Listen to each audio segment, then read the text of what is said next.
Assalamualaikum warahmatullahi wabarakatuh. Saya Budiman, NIM 2380014 akan membuat video pembelajaran materi pertama berpikir ilmiah dan non-ilmiah mata kuliah Ilmu Alamiah Dasar dengan dosen pengampu Ibu Romika Rahayu MPD. Pengertian berpikir ilmiah. Berpikir ilmiah adalah berpikir yang logis dan empiris. Logis adalah masuk akal dan empiris adalah dibahas secara mendalam berdasarkan fakta yang dapat dipertanggungjawabkan. Selain itu menggunakan akal budi untuk mempertimbangkan, memutuskan, dan mengembangkan. Berpikir non-ilmiah. 1. Tidak secara logis, sesuatu yang tidak masuk akal atau tidak berdasarkan bukti-bukti melainkan berdasarkan fakta pribadi. 2. Tidak secara empiris, suatu hal yang tidak dibahas secara mendalam berdasarkan fakta yang dapat dipertanggungjawabkan. Manfaat berpikir ilmiah dan kerugian berpikir non-ilmiah. Manfaat berpikir ilmiah. 1. Seseorang yang selalu berpikir ilmiah tidak akan mudah percaya terhadap sesuatu. 2. Pendapatnya akan dapat dipercaya dan dapat diterima orang lain. 3. Dalam memecahkan masalah tidak dengan emosi. Kerugian berpikir non-ilmiah. 1. Seseorang yang berpikir non-ilmiah akan mudah percaya terhadap sesuatu. 2. Pendapatnya tidak akan dapat dipercaya dan dapat diterima orang lain. 3. Dalam memecahkan masalah selalu dengan emosi. Sarana berpikir ilmiah merupakan alat yang membantu kegiatan ilmiah dalam berbagai langkah yang harus ditempuh. Tanpa penguasaan sarana berpikir ilmiah, kita tidak akan dapat melaksanakan kegiatan berpikir ilmiah yang baik. Pada dasarnya, sarana berpikir ilmiah ada 3. 1. Bahasa ilmiah, berfungsi sebagai alat komunikasi untuk menyampaikan jalan pikiran seluruh proses berpikir ilmiah. 2. Logika dan matematika. Logika dan matematika mempunyai peranan penting dalam berpikir deduktif, sehingga mudah diikuti dan mudah dilacak kembali kebenarannya. 3. Logika dan statistika. Logika dan statistika mempunyai peranan penting dalam berpikir induktif dan mencari konsep-konsep yang berlaku umum. Tujuan mempelajari sarana berpikir ilmiah adalah untuk memungkinkan kita untuk menelaah ilmu secara baik. Untuk dapat melakukan kegiatan ilmiah dengan baik, maka diperlukan sarana berpikir ilmiah yaitu bahasa, matematika, dan statistika. Pengertian ilmu pengetahuan alam. Ilmu alam atau ilmu pengetahuan alam adalah istilah yang digunakan merujuk pada rumpun ilmu di mana objeknya adalah benda-benda alam dengan hukum-hukum yang pasti dan umum yang berlaku kapanpun dan dimanapun. Kedudukan ilmu pengetahuan alam. Kedudukan IPA ialah ilmu yang mempelajari zat yang membentuk alam semesta, sedangkan ilmu hayat mempelajari makhluk hidup di dalamnya. Ilmu alam bercabang menjadi fisika, kimia, dan astronomi. Hakikat dan pembelajaran sains di sekolah dasar. Ada beberapa alasan yang menyebabkan IPA diajarkan di sekolah dasar. Usman Samatoa mengemukakan 4 alasan sains dimasukkan di kurikulum sekolah dasar, yaitu 1. Bahwa sains berfaedah bagi suatu bangsa. 2. Sains diajarkan melalui percobaan-percobaan yang dilakukan sendiri oleh anak. Perkembangan ilmu pengetahuan alam. Perkembangan IPA sangat pesat terjadi setelah diperkenalkannya konsep fisika kuantum dan relativitas pada awal abad ke-20. Konsep modern ini mempengaruhi konsep IPA keseluruhan, sehingga dalam beberapa hal perlu dilakukan revisi dan penyesuaian konsep ilmu pengetahuan ke arah pemikiran modern. Dengan demikian, terdapat 2 konsep IPA, yaitu IPA klasik yang telaahnya bersifat makroskopik dan IPA modern yang bersifat mikroskopik. Lanjut materi yang kedua, alam pikiran manusia, perkembangan alam pikiran dan sejarah pengetahuan manusia.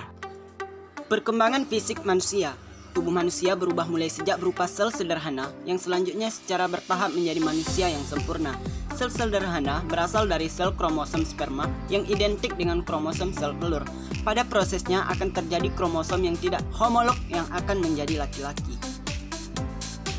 Perkembangan pengetahuan pada manusia sangat dipengaruhi oleh perkembangan pengetahuan semasa anak-anak, berupa bimbingan yang baik oleh orang tua dan lingkungan yang terus akan terbawa sampai dewasa. 1. Masa bayi atau 0-2 tahun disebut periode sensorik motorik. Pada periode ini perkembangan kecerdasan bayi sangat cepat. 2. Masa kanak-kanak atau 3-5 tahun disebut periode praoperasional. Dorongan keingintahuan anak sangat besar, sehingga banyak orang mengatakan bahwa anak pada periode ini adalah masa bertanya.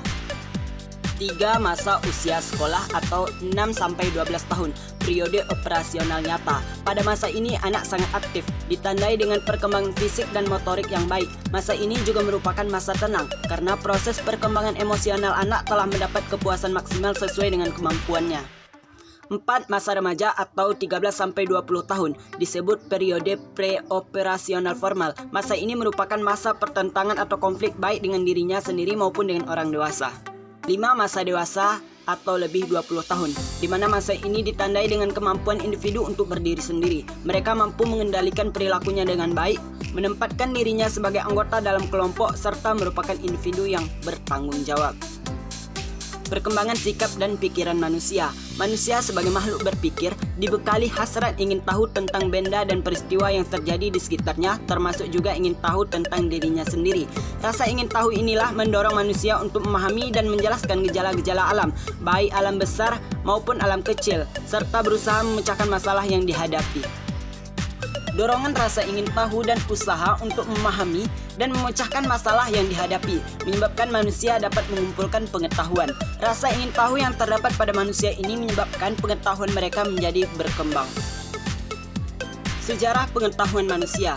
Comte menyatakan bahwa ada 3 tahap sejarah perkembangan manusia, yaitu tahap teologi atau tahap metafisika, tahap filsafat, dan tahap positif atau tahap ilmu.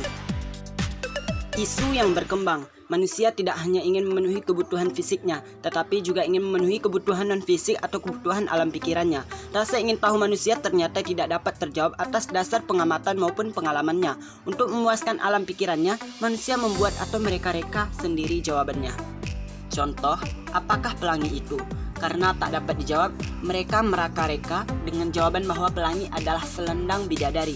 Muncul pengetahuan baru, yaitu bidadari. Manusia dan pengetahuan. Ada beberapa konsep tentang makna manusia, antara lain Homo sapiens, yaitu makhluk yang memiliki akal budi; animal rasional, yaitu 3 makhluk yang memiliki kemampuan berpikir; Homo loquens, yaitu makhluk yang mempunyai kemampuan berbahasa; Homo faber atau Homo tool-making animal, yaitu makhluk yang mampu membuat perangkat peralatan. Menurut para ahli, Sokrates 470 sampai 399 sebelum Masehi, manusia menurut Sokrates adalah makhluk yang selalu ingin tahu tentang segala sesuatu, baik tentang manusia itu sendiri maupun tentang hal yang ada di luar dirinya. Manusia sebagai hamba dan khalifah Allah di bumi, maka manusia merupakan makhluk ciptaan Tuhan, makhluk yang terlahir dalam kondisi tidak berdaya atau kertas bersih, membutuhkan bantuan dari orang lain, makhluk yang memiliki kemampuan berpikir, makhluk yang memiliki akal budi, makhluk yang selalu ingin tahu tentang segala sesuatu, makhluk yang mempunyai kemampuan berbahasa.